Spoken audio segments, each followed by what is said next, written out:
The most common enemy of the writer is the blank page. My name is Reynaldo Dumas, and I wrote the short film A Survivor's Guide to Writing in Quarantine. The journey of 1,000 miles begins with a single step.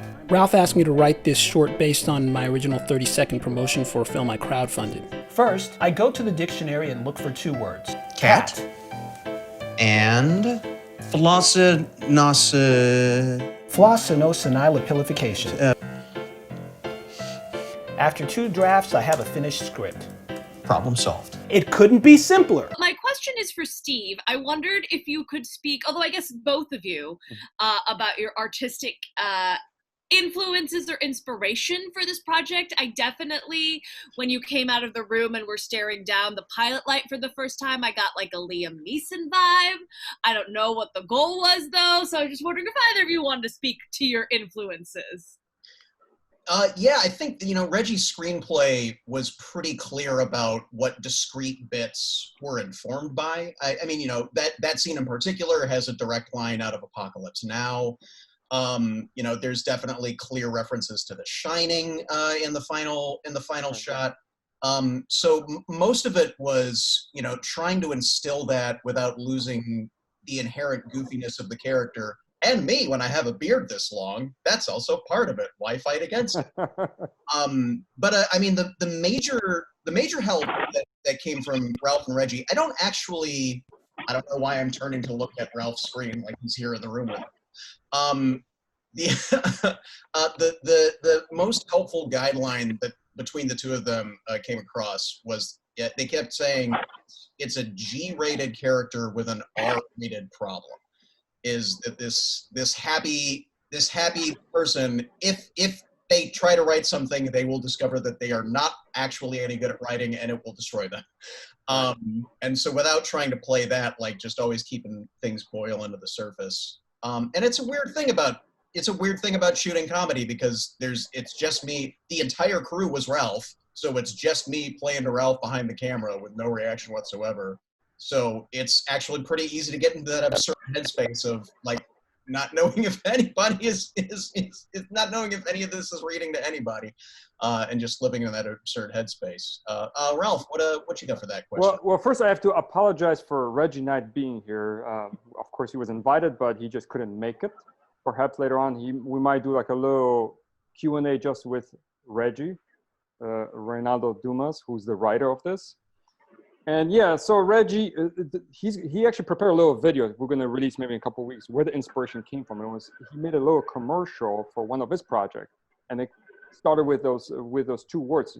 He says, "Here's how I handle the process as a writer. I write 2 words on the screen, cat, and a gigantic word. Help me out, Steve. Fill us in a minute." Sorry, man, it's out of my head.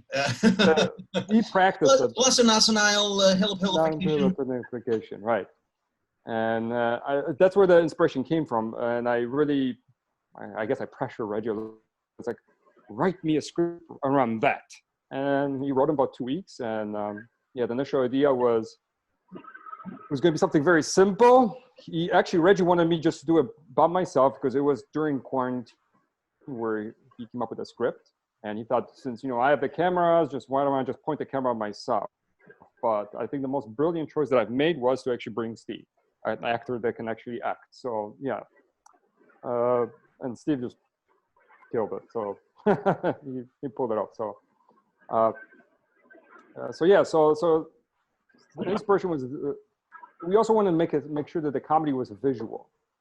There's a conflict, the inner conflict they want to show. Like, one thing that I kept repeating to Steve is that think of this character does not want to face the reality that he potentially is not a good writer. So at the very end of that, there's some maybe sense of pain or realization with that. So all the comedy is basically circumventing the realization that he might not be such a good writer or might not have the ideas to write at the current time. Right? Yeah, Lavinia, I hope that was helpful. I hope that is sufficient. Yeah, will you repeat? Was it a G-rated character with an R-rated problem?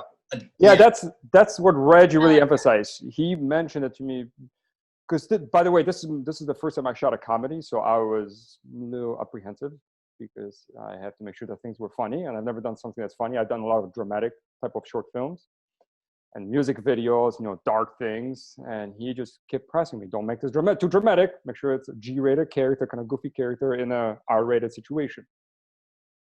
So hopefully that helps.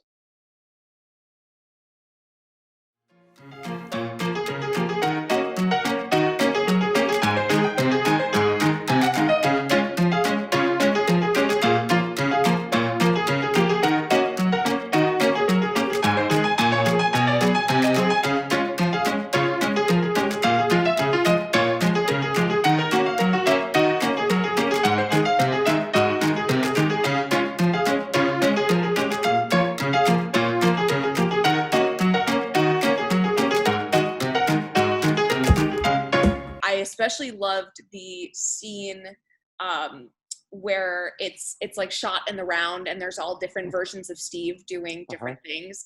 I thought that was beautiful, and I'd love to know if there was a ton of planning that had to go into a shot like that, or just what like your process was. Okay, Steve, I guess I'll start with that.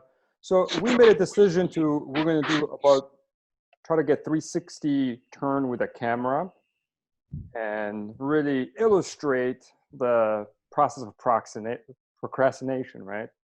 And it was more of a matter of, we pick certain spots. At the beginning, it had to be very simple, like pick a book and sit in a chair and read a book. And by the way this is shot is it was a gimbal sitting programmed to rotate over and over and over and over again. It's the same shot, and then you just basically composite it and then mask each sequence of Steve there. But other than that, other than me giving him some directions in terms of the space where we need to film, Steve took some his own decisions. Like, for example, I told him, you got to be on that end of the couch and pretend sleeping. He sort of took that position. I think my favorite was him sitting in a corner. That was the best. Putting his head to the corner. That's all Steve is. Brilliant. Steve, you want to take on that?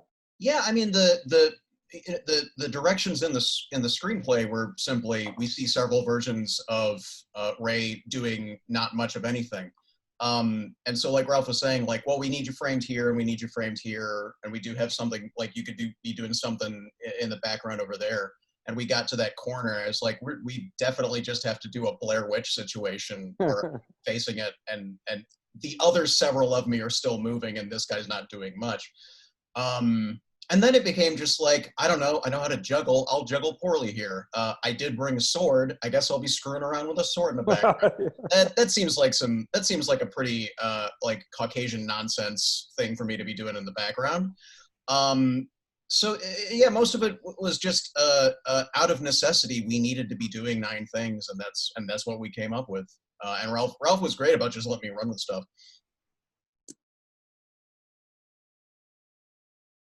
I use a sophisticated word association flowchart that will help me lead to the next plot.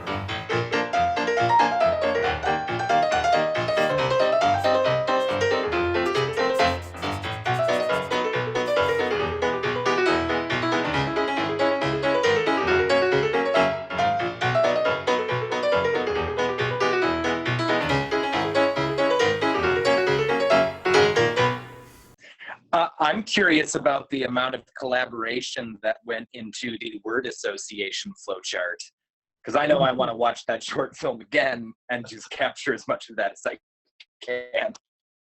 The script has Ray's lines of, I use a complicated flowchart procedure to come up to my next idea, and the 2 words cat and, how is that the one of those 2 words that I screwed up? Cat and flossinasahayanail hilipilification. Those are the 2 scripted words. And so Ralph just told me to put 2 on either side of the board, and he's like, hey, we're going to do this the next time you come in. Just have some idea about how you connect those things. And I didn't develop any strategies, but it did just start like playing word games in my head of like, well, this goes to this and this sounds like that, and that comes up to this stupid idiom. So that whole time lapse scene is just it's music over it. So Ralph was directing me the whole time, but it's just me playing word association with myself, and occasionally Ralph being like, now kneel against the wall and look back and look frustrated. Now come up to the window and look like you're gonna die, and now go back to the room and oh, actually that's really funny. Can you do more of that? Yeah. So yeah, most the choice of the words was I just gave him the freedom. Well, I prepare him by saying that, you know, rehearse and think about what you're going to write, and obviously he was well prepared. And then yeah, it was a 15-minute. I think it was a 15-minute time lapse, and I'll just look for, you know, moments. Okay, just be in this quadrant, be in here and here and here, that's it, and so on. And then yeah, the comedy is in sort of in the movement too.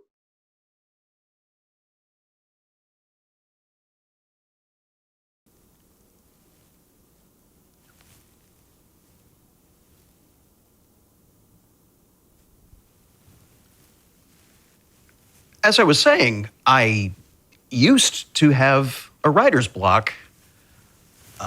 However, in light of recent events, I am suddenly inspired by the current sabbatical. So let me take you through my process in 3 chapters or less, or however long this takes. No, actually, my question was, because I don't know that much about filmmaking. I mean, I don't know, I can watch things, but one of the things that stood out to me was this, like, you had a very specific relationship to the camera. Like, if it were a piece of theater, I would say, oh, there were some moments of direct address, and I wondered if either or both of you want to talk about that choice, how it came about, and I don't know what you learned from it.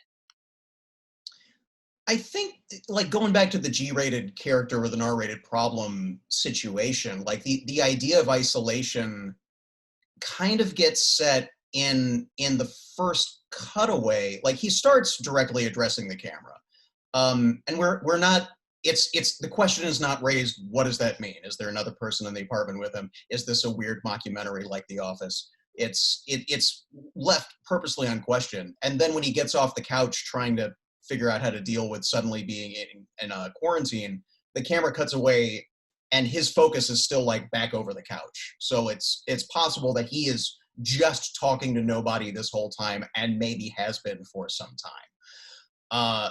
So it wasn't necessarily answered in the screenplay, but I think that second shot that Ralph came up with gives an option. I think it lends a really nice foothold to the audience grabbing onto that. Yeah, Steve, I think you nailed it with what you were saying about the wide shot. Yeah, it does, and that was accidental. This is where filmmaking. So no, going back to, I think you had a question about you know, the planning, and something that I talked about, not having a storyboard, because the wide shot, actually we decided to take that on a second day. Initially, the first shot is I just had the camera on a slider pushing it towards Steve, and he got up and he walked by the TV and then came back on the couch. That was the blocking, but it just looked awkward. And for aesthetic reasons, I decided, oh, let's do another wide shot from a different perspective from the kitchen. And in retrospect, looking at the film, it sort of suggests that he's just talking out in a space that's nobody out there. So it's just a suggestion that potentially he's just talking to himself. But that choice was accidental. So, and that happens in filmmaking. A lot of times, things that restrict you, I almost every, like 9 out of 10 times, the solutions for the problems turn out to be better than their original agenda. And I can go example after example after example. Joey probably could help me out with that. That's probably off topic, but this is one of them. That on the second day, I decided we needed that wide angle because it just aesthetically it didn't look good, and then it adds also to the character, I think. Right, Steve? Yeah, absolutely, man.